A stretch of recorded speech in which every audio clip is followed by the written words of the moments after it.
Hi, my name is Cindy Rang with the Fabric Patch in Ephrata, Washington. You can find us at fabricpatch.net. And today I'm going to show you how to make this really fast 2x4 quilt.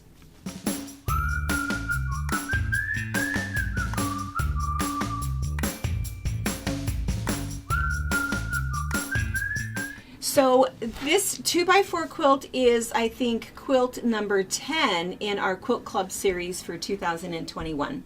What we decided to do for this year was we cut these designer rolls, is what we called them. So we found different lines that we wanted to use, and we cut third yard cuts. What we found with a third yard of 11 to 12 cuts is that you would end up with either a little bit more than a jelly roll or a little bit more than a layer cake for less money. And so it gives you an opportunity to play around a little bit with whatever pattern you want to use that might use pre-cuts and mix and match a little bit. So we do still have some of these design rolls on our website, and most of the time they're packaged like that. And if you were part of our quilt club, you got the pattern and the fabric together like this. So when we talk about this all the time, people will say, well, how do I get involved with quilt club? It was something that everybody signed up for back in December. We're almost done with it for 2021, but we'll start new things for 2022. You'll just want to subscribe to our newsletter. Just go to our website at fabricpatch.net, and if you subscribe, that'll tell you all of the different things that we have coming up so that you never miss out. But in the meantime, all of these patterns you can do typically with the different patterns that we've featured. You could do not only with a design roll, but you could do with a jelly roll or with a layer cake. So this particular one that we're doing today is the first example of one that really is not a jelly roll or a layer cake, because we have some 20-inch strips in there, 20 by 10, which is not a pre-cut measurement. So for this particular one, you do want to have either a design roll or a bunch of 10-inch strips of fabric. We do our design rolls, I think I mentioned, in third yard cuts, but you can use stuff out of your stash. What we decided to do is we wanted to do something that would feature kind of fun fabric, and so we wanted the pieces to be large. And what we were really thinking was something that was similar to woodpile. So this is last year's Halloween woodpile quilt, and woodpile is one of our patterns. I think we've already done a YouTube tutorial on it, and it's one of those quilts that uses up every single scrap of fabric and is super fast to go together, because sometimes you have fabric that's just so interesting. You don't really want to cut it up into little pieces to piece it back together. You really want to see all of the fabric.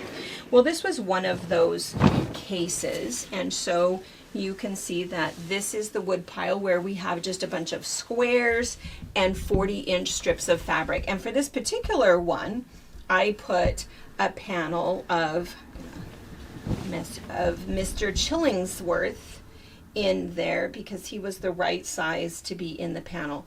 I'm not entirely sure we have any of this fabric left because, again, this was Halloween last year, but you could do something very similar if you wanted it to be this year's featured Halloween fabric, or make a Christmas one, or whatever you'd like. But this one, what's nice about it is that, again, it has those big pieces that are 40 inches so that you can use up that fabric. So we wanted to do something similar but a little bit smaller. So we kept thinking, well, if this is wood pile, would this be wood stack? Would it be, you know, what would it be that's a smaller wood pile? And we decided we're really going to call it 2x4 because it's 2 blocks and it comes into a unit of 4. This is so fast. It is only going to take minutes to do this. In fact, it's going to take you longer to cut than it is to piece, and the cutting isn't going to take very long at all. Okay, so I'm going to show you what it is and how to cut it, some tips on piecing, and then we're just going to finish this up. So what this actually is 10-inch squares and a 10 by 20-inch piece. And every block is essentially the same. So there's this one is just turned this way, this one is turned this way, this one is turned this way, but every block is right here, and every block is the same. And so if you do have fabric that has a specific orientation and has to be right side up, it's very directional, this would be an easy one to be able to do. We really wanted it to be very specifically Halloween. We have some fun fabrics in here. If you have some really cool Christmas fabrics or baby fabrics, something that you really want to show off, then this is a perfect opportunity for that. Because again, oftentimes the fabric does all of the work for you and you really don't need to cut it up into little pieces. All right, so again for this, what we're using is one of our little rolls that we've put together. So they're all 3rd yard cuts, so you do have to cut them up. But if you're working out of your stash or out of some fabric that you have at home, you can go ahead and just cut these into 10-inch strips. So we would start with that. I'm going to go ahead and cut a couple of these into 10-inch strips, then we're going to do a close-up and I'm going to show you a couple things. Okay, so again, I'm cutting on a design roll, and I just want to show you a couple little tips about cutting. Typically, whenever I cut anything, I measure with my ruler and then cut on the side. But when you are cutting large pieces, you might have to measure on your mat. So what I've done is I've cleaned up this edge, I've lined this up over here on my mat, and I'm going to measure over 10 inches and line it up on the line right here. The other thing that I'll sometimes do is I will put a second ruler on this side, and that'll look like this. So you can see that what I mean by measuring with the ruler, this is right on that side. I've got 1, 2, 3, 4. This is my 6-inch ruler, so here's my 10 inches. And since I'm using a Quilter Select ruler, nothing is slipping. So then I can just go ahead and trim off this edge, and I know that I have a perfect 10-inch strip. So then, once I have my 10-inch strips, you can cut as many as you feel comfortable cutting through.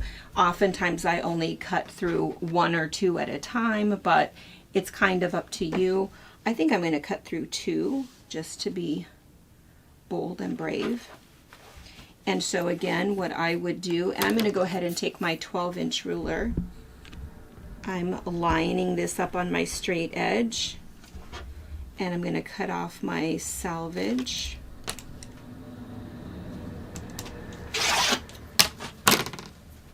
And then flip it over, and then I'm going to measure over my 10 inches, put it where I think it is, and then you can see that I've got straight edge right here, straight edge right here, 1, 2, 3, 4, 5, 6, 7, 8, 9, 10. And that way nothing is slipping. I know exactly what I'm cutting. Are my 10-inch blocks, and since I've kept that folded, I have 2 10-inch blocks that I've cut off of each one of my strips, and then what's left technically is about a 20-inch strip. Now I know that earlier I said, let's look up here, that each block is a 10 by 10, a 10 by 10, and a 10 by 20. That's not really accurate, because what actually happens is you've got a seam allowance right here. And since everything in quilting is 1/4 inch seam allowance, I've taken a 1/4 inch off of this, 1/4 inch off of this, so this becomes a 1/2 inch shorter. Does that make sense? So this measurement right here, when we've sewn these two together, is now 19.5 inches by 10. So if you forget that, and if you just cut 10 and 10 and 20, that's okay. You're just going to have that weird little 1/2 inch that you have to trim off, and it's just a little bit easier to pre-cut it. So that's why your pattern will say, if you need a pattern, there is a pattern available. The link is down below. You can get a printed pattern or a download pattern, and it's going to tell you that out of each 10-inch strip, you're going to cut 2 10-inch squares and 1 10 by 19.5-inch piece. And again, it's 19.5 inches. And so unless you have a 20-inch ruler, you want to figure out how you're going to get 19.5 inches. So I am going to line up on the edge of my mat right here, count over my 19.5 inches, which happens to be right here. And so I'm going to line that up. And this helps me by lining up. I have a little 1/2 inch because this is a 12.5 inch ruler, and I have this line. So I'm lining up this line with that size 19 block. Does that make sense? On the 19, so that I know I'm exactly 19.5 over. Otherwise, there's not really a little tick mark on my mat to line that up. Does that make sense? So I'm just going to double check. 1, 2, 3, 4, 5, 6, 7, 8, 9, 10, 18, 19.5. Got everything on my end here. The thing about quilting is that it is important to cut accurately, sew accurately so you have that 1/4 inch seam allowance, and press. If you do those 3 things, your quilt will always come out perfectly flat, perfectly square, perfectly straight, whatever you need. So the cutting, take your time to make sure that your measurements are correct and that you're cutting it accurately. If something happens and you go to cut and you realize that you have veered off because your ruler slipped or something else happened, don't just think, oh, that'll be okay. It probably won't be okay, because at some point it's going to cause some sort of a pucker in that seam allowance. So measure and cut accurately, piece accurately, and press your pieces, and you'll be good.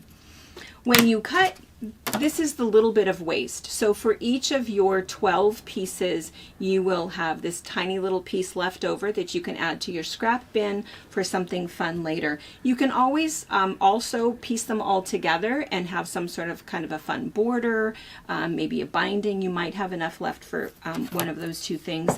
But for each piece, each of your 12 pieces, you've got your 19.5 by 10. You've got a 10 by 10, and another 10 by 10. And so what you're going to do is you're going to piece your 2 10 by 10s together using your 1/4 inch seam allowance, and then sew that to your 19.5 by 20. Again, that's this block. You're just going to turn your blocks. We have given you a diagram, but it doesn't make any difference. Lay them out in any way that you'd like. Some people love, love, love random. Some like a little bit of a pattern. It doesn't make any difference. For this one, what we've done, because of our colors, we've made sure that each block has a white, a black, and an orange in it. But that's really the only pattern that we have here. So lay it out the way that you'd like it. And then your last step is, of course, to sew your rows together. Sew your quilt top together. Borders are always optional. We add borders for size and color.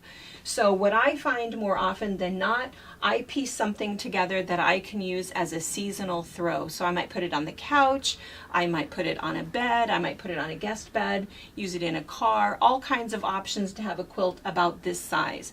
If you decide you want to put it on a bed, add borders to get it to the size that you want. If you really wish that you would have shown more of the gray, this is another opportunity to add a border, because if you add a border with a different color, it'll pull out that color in that quilt. Then quilt it the way that you prefer and add your binding to it. Make sure that you add your label, and your quilt is done. So that's it. There just isn't anything else to mention about this really fast 2x4 quilt. It's one that's super simple. You can also see that if you were just to make 6 blocks, here's 6 blocks right here. This is a perfect baby size quilt. So all you would need is 6 10-inch strips or 6 third yard cuts of your favorite baby fabric, and you've got a super fast baby quilt that shows off some really fun fabric. So again, I hope you've enjoyed this. I hope you'll make this, and be sure and visit our YouTube channel and our website for additional ideas and fun tips. Thank you for watching our video. We invite you to leave a comment, hit the like button, or better yet, subscribe to our channel so you never miss an episode. You can also visit our Instagram, Twitter, Facebook, or Pinterest pages, or find all of those things and our online store at fabricpatch.net.